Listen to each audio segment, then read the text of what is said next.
नमः शिवाय, नमस्ते। आज मैं आप लोगों को ज्योतिष के कुछ सूत्र के बारे में बात करूंगी, जो कि अपना प्रभाव देते हैं। और इससे संबंधित एक वीडियो मैंने पहले भी बनाया हुआ है। उन्हीं सूत्रों को लेकर के मैं आज आप लोगों से आगे बात करूंगी। और ये सूत्र बताने के पहले सबसे पहले मैं आप लोगों को बहुत धन्यवाद बोलना चाहूंगी, क्योंकि जो भी लोग मेरे चैनल से जुड़े हुए हैं, वीडियोस को देख रहे हैं, लोगों तक पहुंचा रहे हैं, आप सभी लोगों का बहुत बहुत धन्यवाद। और जो भी नए व्यूवर्स जुड़ रहे हैं, आप लोगों से भी रिक्वेस्ट करूंगी कि चैनल को आप जरूर सब्सक्राइब करिए, लाइक करिए, शेयर करिए और बेल आइकन को प्रेस करके रखिए, जिससे कोई भी वीडियो डालूं तो आप लोगों को नोटिफिकेशन मिल पाए। साथ ही साथ मेरे वास्तु के भी वीडियोस हैं, उसके भी मैंने शुरू किए सीरीज, तो आप उन्हें भी देख सकते हैं प्लेलिस्ट में जाकर के, क्योंकि वो आपके घर से संबंधित चीजों के बारे में बताएंगे। तो ज्योतिष के साथ साथ आपको वास्तुशास्त्र की भी जानकारी होगी। चलिए बात करते हैं सूत्रों के बारे में। ज्योतिष में कुछ ऐसे इंपॉर्टेंट सूत्र हैं जो कि हमेशा अपना प्रभाव, अपना रिजल्ट जरूर देते हैं।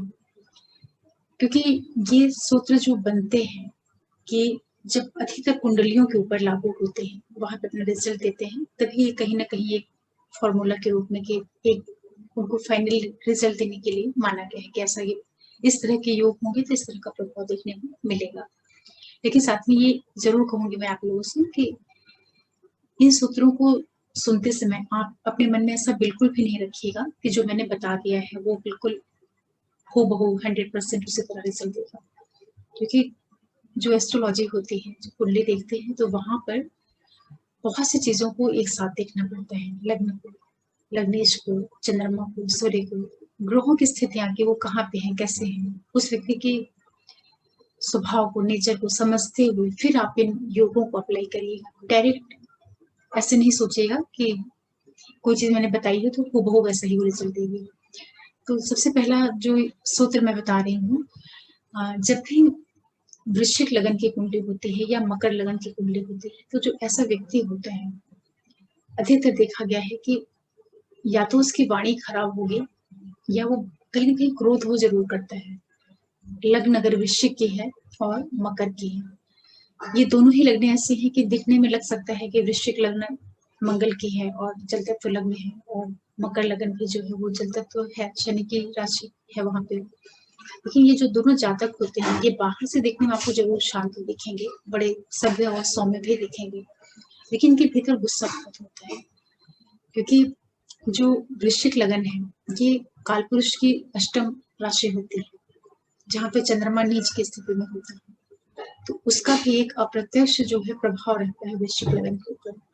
ये जो जातक होते हैं, अपने आप को कभी भी किसी के सामने पूरी तरीके से, ये सच में जैसे होते हैं भीतर से, उस तरीके से जाहिर नहीं करते हैं। ये मोस्टली वृश्चिक लगन वालों के साथ में ये चीज देखने में आती है। दूसरे इसी तरह से जो मकर लगन के जातक होते हैं, ये भी बहुत गूढ़ कह लीजिए या रहस्यमय कह लीजिए, इस तरह का इनका स्वभाव जरूर होते हैं। और इसी के साथ साथ वृश्चिक राशि या मकर राशि किसी की कुंडली में जिस भी भाव में बैठी होगी, उस भाव से संबंधित जो रिश्ता है, वो जातक भी कटु वाणी वाला होगा। मतलब कि जो उसका बोलने का तरीका होगा वो बड़ा पिंचिंग होगा। वो कुछ भी ऐसा हमेशा नहीं बोलेगा, लेकिन बीच बीच में कभी ऐसा कुछ बोल देगा जो व्यक्ति को बिल्कुल तकलीफ दे देगी, चोट दे देगी, मतलब बहुत लोगों को हर्ट कर देगी। ये जरूर होता है। जैसे कि किसी के वृश्चिक जो राशि है या मकर राशि उसके सेकंड हाउस में बैठ जाए, तो दूसरे भाव से उस जो चीजें देखी जाती हैं, जो रिश्ते देखे जाते हैं, उनमें कहीं ना कहीं एक उस रिश्ते में कड़वाहट होगी। जैसे कि तीसरे में बैठ जाए वृश्चिक या मकर की राशि, तो जो व्यक्ति का छोटा भाई बहन है, वो वाणी के द्वारा कभी कभी बहुत खराब बोलेगा, या वाणी के द्वारा लोगों को पीड़ा पहुंचा देना, इस तरह के योग बनते हैं। चतुर्थ में रहे, चतुर्थ में ये राशियां बैठ जाए तो उसकी मदर कभी कभी बहुत हर्टिंग लोगों को बोल देगी। पंचम में है तो उसका संतान, इसी तरह सप्तम में होगा तो उसका लाइफ पार्टनर, 11वें में होगा तो बड़ा भाई बहन, 9th में है तो उसके पिता। मतलब वृश्चिक और मकर का कुछ ऐसा, इनमें कुछ अंदर से ही ऐसी चीजें हैं इंटरनल, जो व्यक्ति को कटुभाषी बना देती है। मतलब हमेशा नहीं, वो 24 घंटे इस तरह नहीं बोलेगा, लेकिन बोलेगा जरूर।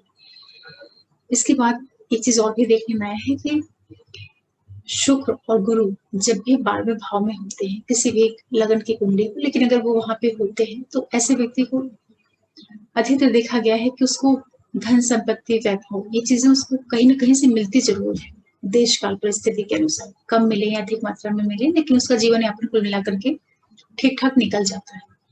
ऐसा इसलिए होता है कि जो 12वां स्थान है, जो 12वां भाव है, वहां पर कालपुरुष के हिसाब से आप देखते हैं तो वहां पे गुरु की मीन राशि पड़ती है, तो गुरु उस भाव का लॉर्डशिप लेकर के रखता है और वही स्थान है जहाँ पे शुक्र उच्च का होता है। तो इसीलिए जब भी कोई भी लगन की कुंडली हो, अगर 12वें भाव में गुरु बैठे हों या शुक्र बैठे हों, तो अधिकतर इतना धन व्यक्ति को दे देते हैं या इतनी ऐसी सहूलियतें दे देते हैं कि जीवन जो है कुल मिलाकर के ठीक से निकल जाता है। ये चीज और आप देखेंगे कि जब भी किसी की कुंडली में 6वें भाव में शुक्र बैठता है तो व्यक्ति को कभी ना कभी डायबिटीज या इस तरह की बीमारियां जरूर देता है, जो कि शुगर से जुड़ करके होती है या गुप्त रोगों से जुड़ करके होती है। इस तरह के योग शुक्र वहां पे जरूर डेवलप करते हैं। लेकिन साथ में एक चीज और भी देखी गई है कि शुक्र जब भी 8वें भाव में होता है तो ऐसे व्यक्तियों को मैंने देखा है, ये मेरा खुद का एक्सपीरियंस है, पर्सनल लोगों की लाइफ में देखा है या कुछ लोगों ने भी देखा है मुझसे लोगों को, कि 8वें का जो शुक्र होता है वो व्यक्ति के जीवन में कहीं ना कहीं से 40 साल के पहले घर से संबंधित चीजें दे देता है, मतलब कि कहीं ना कहीं उसको मकान दे देगा, कुछ हाउस रिलेटेड चीजें उसको जरूर दे देता है बिफोर 40। ये मैंने बहुत से कुंडलियों में ऑब्जर्व किया है। इसी के साथ मैंने एक चीज और भी देखी है कि जो राहु होता है जब ये 9th हाउस में बैठता है, आप इसको सूत्र के रूप में ही समझिए। मैंने अपना एक्सपीरियंस इसलिए जोड़ा है क्योंकि मैंने कुंडलियों में इन सूत्रों को सटीक पाया है।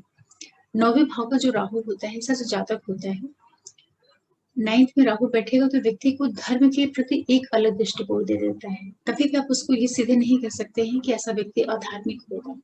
9वें का जो राहु होता है कि वो व्यक्ति का धर्म के प्रति जो रुझान है वो बदल देता है।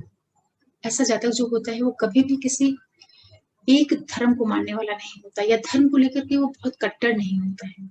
वो अलग अलग धर्मों के प्रति भी आस्था रखेगा, अलग अलग धर्मों को भी वो समझेगा, परखेगा और आंख बंद करके किसी धर्म के ऊपर विश्वास नहीं करेगा, क्योंकि वो स्थान जो होता है गुरु का होता है। जो स्थान होता है वहां पे जो हमारी जोड़ी साइकिल होती है, जो वहाँ की राशि है, नेचुरल जो राशि वो मेष की है, तो वहां पे धनु का स्थान होता है। तो उस स्थान में जब राहु बैठता है तो ऐसे व्यक्ति का धर्म के प्रति जो रुझान है वो अलग अलग धर्मों के प्रति भी हो जाता है कई बार, कि जैसे कोई हिंदू धर्म का है तो उसको क्रिश्चियन में रुचि हो जाए या मुस्लिम धर्म को समझने का प्रयास करे या दूसरे जो धर्म है और भी उनके प्रति उसका रुझान कर देता है। इसी के साथ एक चीज और भी देखी गई है कि जब भी शनि किसी व्यक्ति की कुंडली में 3य भाव में बैठता है तो वो कई बार जो उसके भाई बहन वगैरह होते हैं, विशेष रूप से जो छोटे भाई बहन हैं, उनका वो क्षय करता है, क्योंकि शनि बहुत ही मेलेफिक प्लैनेट है और 3रे भाव में बैठता है तो वो उन चीजों को पनपने नहीं देता, इस तरीके से आप कह सकते हैं। तो मोस्टली शनि अगर 3 में किसी के बैठा है तो आप देखेंगे कि उसकी या तो अकेला बच्चा होगा या अकेला या ज्यादा से ज्यादा उसके 2 भाई बहन होंगे भी तो उनसे उसकी दूरी जरूर होगी। दूरी मतलब कि बहुत ज्यादा उससे अटैचमेंट या लगाव नहीं होगा, क्योंकि शनि जो है सेपरेट मेलेफिक प्लैनेट है और इसको बहुत ज्यादा अटैचमेंट नहीं होता किसी से। तो 3 का शनि व्यक्ति को कई बार अकेला भी रख देता है। इसी तरीके से जब सूर्य और केतु और मंगल भी पंचम भाव में बैठे या पंचम भाव से संबंध बनाए तो कई बार एबॉर्शन जरूर देते हैं, मतलब जो संतान प्राप्ति के योग होते हैं उसको ये सहज रूप से नहीं होने देते हैं। कहीं ना कहीं या तो डिले कर देंगे या तो एबॉर्शन दे देंगे या सर्जरी के माध्यम से संतान प्राप्ति की योग निर्मित करते हैं, क्योंकि सूर्य भी जो है तेज ग्रह है, मंगल तो सर्जरी का कारक है ही और साथ में तेज भी है और केतु भी मंगल जैसा इफेक्ट देता है। तो सूर्य मंगल और केतु जब भी पंचम भाव से संबंध बनाते हैं कि इस तरह की स्थितियां जरूर निर्मित करते हैं। एक चीज और भी देखने में आया है कि 6वें भाव में जब राहु बैठता है तो जो ऐसा जातक होता है वो शत्रु के ऊपर काफी अच्छी विजय प्राप्त करता है, मतलब शत्रु हंता योग कह लीजिए, या शत्रुओं को परास्त करते हैं या शत्रु उसके आगे नहीं टिकते, इस तरह की स्थितियां जरूर बनाता है। लेकिन इसी के साथ साथ जब 6वें भाव में राहु बैठता है तो ऐसे व्यक्ति को जब कभी डिजीज होती है, कोई बीमारी होती है, तो जल्दी वो पता ही नहीं चल पाती है, क्योंकि राहु क्या है, वो रहस्य है, राहु इल्यूजन है। तो वो 6वें भाव में जब बैठ जाता है तो रोगों से संबंधित जो चीजें होती हैं उनको जल्दी वो मतलब डॉक्टर्स उसको डायग्नोज नहीं कर पाते हैं, डिटेक्ट नहीं कर पाते कि इस व्यक्ति को कौन सी बीमारी है। तो बताता रहेगा व्यक्ति की यहाँ प्रॉब्लम है, ये दिक्कत है, लेकिन कभी भी वो रिपोर्ट में नहीं आएगी जल्दी। ये राहु छठे में बैठ के जरूर करता है। एक चीज और भी देखने में आई है कि जब भी किसी के सातवें भाव में शुक्र बैठता है तो ऐसे जातक की जो पत्नी होती है काफी सुंदर होती है, या शुक्र और मंगल बैठ जाए तो भी उसकी जो पत्नी होगी काफी दिखने में सुंदर हो जाती है। और ये भी देखा गया है कि जब भी सातवें भाव में बुध बैठता है तो जो ऐसा व्यक्ति होता है उसका जीवन साथी भी बहुत अपनी उम्र से कम दिखता है, और जो जातक स्वयं होता है उसकी भी जो उम्र होती है वो उसका भी जो उसकी जो बनावट होती है या जो उसके लुक्स होते हैं वो अपनी एज से काफी कम दिखता है। ऐसा इसलिए होता है कि बुध जब सातवें भाव में बैठता है तो लग्न के ऊपर दृष्टि डालता है। तो बुध जो कि राजकुमार ग्रह है और बहुत ही बड़ा डेलिकेट सा बड़ा अच्छा सा प्लेनेट है बुध, तो ये व्यक्ति की आयु को दिखाता कम है। इसलिए बहुत से लोगों को आपने देखा होगा कि उम्र में बहुत होते हैं लेकिन वो एज से काफी कम लगते हैं। ये सातवें में बैठे हुए बुध का प्रभाव होता है। इसी तरीके से लग्न में जब बुध और मंगल बैठ जाता है तो ऐसा व्यक्ति भी अपनी उम्र से बहुत कम दिखता है। या त्रिकोण में बैठ जाए, पांचवें में, नौवे में बुध और मंगल जब बैठते हैं तो व्यक्ति की आयु को काफी कम दिखाते हैं, क्योंकि ये प्लेनेट ऐसे हैं कि बुध जो है राजकुमार है और मंगल जो है रक्त का कारक है। तो इन दोनों का जो प्रभाव पड़ता है जातक के लग्न के ऊपर तो उसकी उसके शरीर में जो प्रवाह है रक्त का उसको वो काफी अच्छा करके रखेगा। और जो नक्षत्र के आधार पे बुध और मंगल का प्रभाव व्यक्ति के लगन के ऊपर पड़ता है तो अपनी उम्र से कम दिखता है। इसको आप कुंडलियों में चेक कर सकते हैं। मैंने बहुत से कुंडलियों में इस चीज को पाया है कि कोई व्यक्ति काफी एज का है तो अपनी उम्र से बहुत कम दिखता है, दिखने में बहुत कम दिखेगा, चाहे वो स्त्री हो या पुरुष हो। और एक चीज और भी मैं आपको बताना चाहूंगी कि जो शनि ग्रह होता है जब भी ये व्यक्ति की कुंडली में अष्टम भाव में बैठ जाता है तो आठवें भाव में जब शनि बैठता है तो जैसा जो व्यक्ति होता है उसकी जो आयु होगी वो अधिकतर आप देखेंगे कि काफी अच्छी आयु रहती है। भले उसकी लाइफ में घटनाएं हो, दुर्घटनाएं हो, लेकिन वो बच जरूर जाता है। अगर उसके उसके लगन की भी स्थिति है और शनि अष्टम में तो कारक है शनि आयु का, और आठवें भाव में जब बैठता है तो व्यक्ति का आयु को बहुत अच्छे से सुरक्षित रखता है। ये चीज भी आप कुंडलियों में चेक करिएगा। इसके अलावा एक सूत्र और भी है कि जब भी सूर्य और शनि कहीं पर भी कंजंक्शन कर लें, युति बना लें, चाहे दृष्टि के द्वारा या एक साथ बैठ जाए, तो ऐसे लोगों का जो संबंध होता है ये पिता पुत्र में हमेशा एक अलगाव या न न पटना, न मन का न मिलना, इस तरह की स्थितियां जरूर बनाते हैं, क्योंकि सूर्य और शनि की आपस में बिल्कुल भी नहीं बनती है। सूर्य जो है उजाला है और शनि जो है अंधेरा है। शनि स्लो है, सूर्य तेज है, तो इनका जो बेसिक नेचर है ना वो बहुत अलग है। इसीलिए जब भी सूर्य और शनि का कॉम्बिनेशन बनता है किसी भी जातक की पत्रिका में तो वहाँ पिता पुत्र में वैचारिक मतभेद जरूर देता है। और एक सूत्र और भी है कि जब कभी सूर्य और शनि का संबंध बनता है दृष्टि के द्वारा तो ऐसी स्थिति में कई बार देखा गया है कि जो जातक होता है उसके पिता की जो आयु होती है वो कम हो जाती है। कहने का तात्पर्य ये है कि पिता की असमय मृत्यु हो जाना या पिता है भी तो उनसे डिस्टेंस रहेगी, अलगाव रहेगा, या तो उससे या तो बच्चा अपने पिता से दूर रहता होगा या किसी कारण से पिता बच्चे से दूर रहते होंगे, चाहे नौकरी की वजह से या किसी भी वजह से। मतलब सूर्य और शनि का जो संबंध है ये पिता पुत्र, या इसको केवल पिता पुत्र के रूप में ही मत देखिए, मतलब संतान का जो एक पिता के साथ में सुख और लगाव होता है उसमें दूरी जरूर पैदा करता है। ऐसा कई लोगों की कुंडलियों में मैंने देखा है। ये लता मंगेशकर की कुंडली में भी है, और जो कपिल है जो कॉमेडी सीरियल बनाते हैं कपिल, उनकी कुंडली में भी है। तो कई लोगों में ये चीज देखी है कि सूर्य और शनि का योग होता है तो पिता पुत्र में बनेगी नहीं, या किसी एक की मृत्यु हो जाना, इस तरह का योग जरूर निर्मित होता है। ऐसे छोटे छोटे बहुत से असंख्य सूत्र हैं। आज मैं आप लोगों को इतना ही बताऊंगी क्योंकि वीडियो बहुत बड़ा हो जाएगा, फिर मैं आप लोगों के लिए आगे कुछ लेकर के आऊंगी। सूत्र जो बने हुए हैं पहले से अपने ज्योतिष में, वैदिक ज्योतिष में, उनका तो अपना प्रभाव है ही, असर है ही, लेकिन जब कोई एस्ट्रोलॉजर काम करता है ज्योतिष के ऊपर और अलग अलग तरह से पत्रिकाओं को देखता है तो वहां से वो खुद भी बहुत से निष्कर्ष निकालता है कि कोई प्लेनेट इस तरीके से बैठा है तो वो ऐसा ही प्रभाव देगा। जब मैं ये चीज आपको बता ही रही हूँ तो एक चीज मैं आपको और बता देना चाहूंगी साथ में कि जब भी आप कोई दो विपरीत ग्रहों को एक साथ देखें, चाहे आप इसे सूत्र के रूप में मान लें या मेरा खुद का जो अनुभव है वो मैं बता रही हूँ आपको।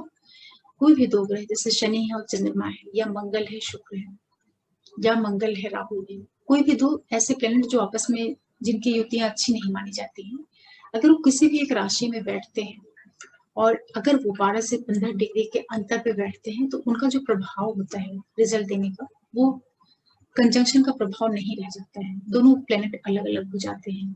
तो बाहर से जरूर देखेंगे कि एक राशि में बैठे हैं, जैसे एक राशि में शनि और चंद्रमा बैठे हैं, लेकिन तो उनमें डिग्री वाइज काफी डिफरेंस हो जाए, चाहे सूर्य चंद्रमा ही क्यों ना हो।